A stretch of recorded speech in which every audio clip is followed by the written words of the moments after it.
یو گایز، چطورید بچه‌ها؟ خوش اومدید به چنل من. آریوشا هستم. امروز اومدیم با یه انیمیشن ترسناک دیگه، انیمیشن مشتری دائم. طبق معمول انیمیشن ترسناکمون رو تو روز میگیریم به خاطر حالا کمبود وقت و اینا. داره دروغ میگه، میترسه. بدون معطلی بریم یه انیمیشن زیبا و البته ترسناک رو ببینیم، ولی قبلش لایک و کامنت و ساب یادتون نره. کامنت انگلیسی بذارید، ساباتون نریزه گلای من. بریم که بریم.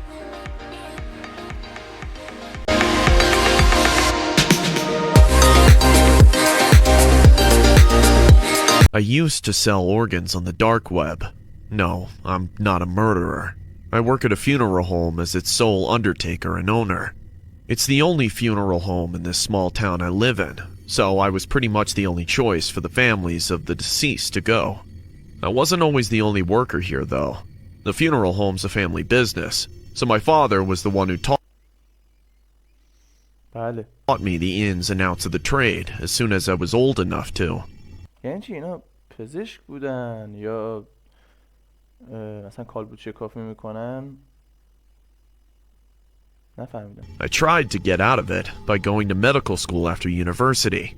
I did pretty well for the 3 years that I was there, before I was forced to return to my hometown. My father had passed away from a sudden heart attack back home. He passed the funeral home down to me in his will. He also requested that I be the one to prepare his body for his funeral. Having to embalm his body was the single hardest thing I had to do, but I did it anyway because that's what he wanted. It was clear that the family business meant a lot to my father. The locals needed it too, if they wanted a proper ceremony without having to drive miles to the next closest funeral home. Knowing that, I just couldn't abandon it anymore. It's not like I was going to be able to pay off the student loan now that my father isn't around to help support me either. I had no choice. Either work normally as an undertaker and keep paying my student loans until it was my turn to be put in the ground, or find a little hustle on the side that might let me pay it off before I retire. The choice was بازم فیلتر شکن تور خیلی داره اشاره میکنه تو بیشتر انیمیشن ها. pretty obvious in my mind. The experience I got from medical school helped me carefully extract the organs from every corpse that found their way to my embalming table. وای خیلی بده. فکر کن مثلا جنازه رو میارن جلو، تو کالبد شکافی میکنی، بعد تو دست میکنی تو بدنش. اصلا وای. The suits and dresses cover up the scars, and a little bit of stuffing where the organs used to be kept them from looking deflated. Honestly, it wasn't too different from regular embalming. Their loved ones were none the wiser at their funerals. They often thanked me for making their families look alive one last time, not knowing that I had their organs stashed in a freezer in the back of the funeral home. For as much effort as we undertakers put into making bodies look pretty, احتمالا اینا شغل خانوادگیشون مرده‌شور بودنه. our living clients tend to not look at them very closely in the end. So hey, what they don't know won't hurt them, right? It's not like the corpses themselves can object to whatever I do to them either, since they're, dead. Considering some of the gruesome stuff regular embalming entails, undertakers wouldn't exist if they could. Now, before any of you judge me for what I did, know this. As someone who knows doctors and wanted to become one in the past, the organs that people bury and burn every day are worth more than their weight in gold. There are people in hospitals waiting for life-saving organ transplants, and while their own time is running out, those whose time had already passed are taking their invaluable organs with them into the ground, where they have no use for it. To me, burying something as precious as organs that could potentially keep more people from dying is just absurd. It's one of the reasons why I was so against inheriting the funeral home business in the first place, even more so than the morbid nature of the profession. That's not to say that I'm some sort of saint for thinking that way, though. After all, I was mainly selling organs to make money, not save lives. No legitimate doctor I knew would ever try to find organs for their patients through the dark web anyways. I try my best to not ask what my customers intend to do with the organs I provide to them. That used to be the case with one of my most frequent recurring customers. For the sake of the story, let's call him Henry. I met Henry when I was just starting out my organ-selling business on the dark web. I had my own little website on the dark web where I could conduct my business. Every time I extracted an organ from a corpse, I would list it on my website with a starting price that people could bid on.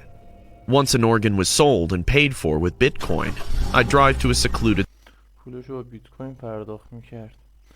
چه باحال. اعضا رو در میاره از تن اون جسدهای یا مرده، بعد به جایی که حالا با وجدان خوش اینطوری کنار میاد میگه برای نجات جون بقیه، ولی بعد میفروشه به خاطر حالا هزینه‌های دانشگاه و اینا. spot near the buyer's address, place down a container with the organs inside, and send the coordinates to the buyer before getting the hell out of Dodge. Henry was always a high bidder, and I very quickly got used to seeing his username on my dark website. این هنری هم احتمالاً دلاله، ولی خودمونی ما چه کارهای لجنی میکنن توی دارک وب. Offering exorbitant amounts of money for any organ I listed. He almost always won the bid, too. I don't know where the hell he got all the money to be spending on these organs, and I didn't care. I just wanted the money. One day, I had a complete set of organs up on sale on my dark website. Hearts, lungs, kidneys, you name it. The person I got them from had died from hypothermia. Apparently, he got drunk off his mind and spent the night asleep on the street where he froze to death. Terribly tragic incident. But it gave me the rare chance to harvest a full set of undamaged organs. Plus, him dying from the cold meant they were all still remarkably preserved by the time he reached my embalming table. The liver was a little worse for wear, though. Harry won the bid for several of the organs within just one day. I was able to make a crap ton of money, but این هریه چقدر پول داره، همه رو خرید. $80,000 همه رو خرید. اینا رو میخواد چیکار؟ میخواد بفروشه یعنی؟ I also had to haul a heavy icebox with a heart, a pair of lungs, 2 kidneys, and one nasty-ass liver across the state to the city he was in. I was really tired that day. Extracting that many organs without damaging them and stitching the body back up isn't that easy. That, coupled with the fact that I'd delivered organs to Harry about a dozen times before, made me complacent. I didn't notice the black car that was tailing me from behind until I was already in a secluded part of the city. When I noticed the car in my rearview mirror, I felt my pulse start to race. I've always been afraid that something like this would happen. I thought that the police might have finally caught on to what I've been doing, but before I panicked, I calmed myself down. It could just be a coincidence. A car that just so happened to be going in the same direction as me.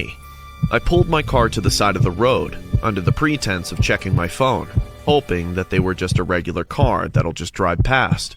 Instead, my heart leapt into my throat when the car pulled up beside me. This is it, I thought. They were the cops and are going to arrest me for selling organs on the dark web. But instead of arresting me on sight, the person in the black car rolled down their window. Inside was an average-looking man in a white dress shirt. I kept my window shut, still pretending to be on the phone, when I got a text message on it. It was from Henry, and it simply read, "Look beside you." I realized that the person beside me was my buyer. I was relieved that it wasn't the police, but I didn't want to show my چجوری پیداش کردی یعنی؟ face to a guy who buys organs on the deep web either. I made no move to open the door or roll down the window. I just texted him back asking if he was the guy in the car beside me. He confirmed my suspicion and told me to roll down the window so that we could talk. I didn't budge. I just told him that we can discuss whatever he wants to discuss through text. I also asked him how the hell he knew where I was in the first place. I could hear him chuckle in his car when he read my message, and texted back that he had his ways. شبیه این خوناشامه تو چیزه، توی هتل ترانسیلوانیا. I could only assume that he must be tracing me by my phone somehow. He asked me how I got my organs, to which I replied that it was none of his concern. I saw him frown through the car's open window. Then he asked me if he could be there when I acquired the organs. I asked him why the hell he'd want that. His response remains with me to this day. He texted me that he always wanted to try making sashimi, and that the meat needed to be extra fresh for that. I realized with horror that all this time he'd been اعضا رو میگرفته که بخوره. حالم به هم خورد. فکر کن قطعات، حالا چه سالم، حالا ما کار نداریم سالمه حالا کهنه است، حالا به اون اصلا کاری نداریم، اونا رو میگرفته که غذا درست کنه بخوره. buying the organs I sold to eat them. When I looked at him again through the یه آدم خار. closed car window, he was smiling in my direction with a toothy grin and wide, crazed eyes. I hit the gas and got the hell out of there as soon as possible. I also broke my phone and tossed its remains into a garbage can as soon as I could. Deep down, I always knew that it was possible that my customers could be eating the organs I gave them. There are a lot of sick people on the dark web. But there's a difference between knowing there are cannibals out there and coming face to face with one yourself. I no longer sell organs on the dark web. Instead, I encourage my living clients to willingly donate their loved ones' organs. Maybe by doing that, I can make up for all the disgusting things I've enabled on the dark web. خب بچه‌ها مرسی که تا اینجای ویدیو همراه من بودید. امیدوارم لذت برده باشید. لایک و کامنت و ساب یادتون نره. اگه از این ویدیو خوشتون اومد اونو با دوستاتون به اشتراک بذارید. تا ویدیوی بعد مواظب خودتون